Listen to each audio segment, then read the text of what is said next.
In this video, we'll show you how to protect yourself against the Gigabyte App Center vulnerability through the BIOS. If you're not actively using the App Center, it's a good idea to disable or uninstall it to reduce potential vulnerabilities.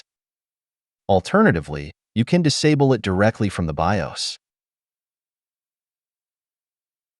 Turn on or restart your computer and press the delete key repeatedly to access the BIOS setup page.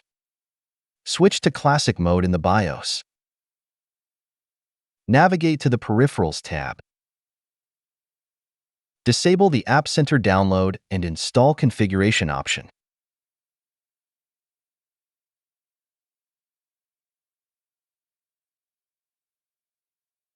Save your changes and restart your computer.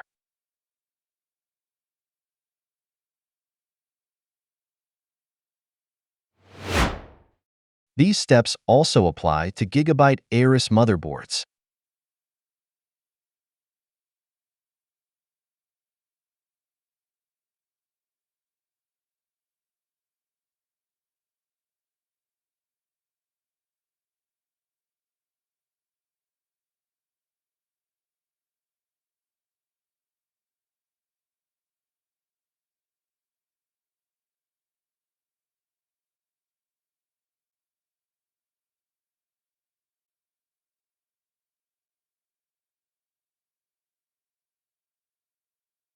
That's it. Thanks for watching. Don't forget to like and subscribe, and see you in next videos.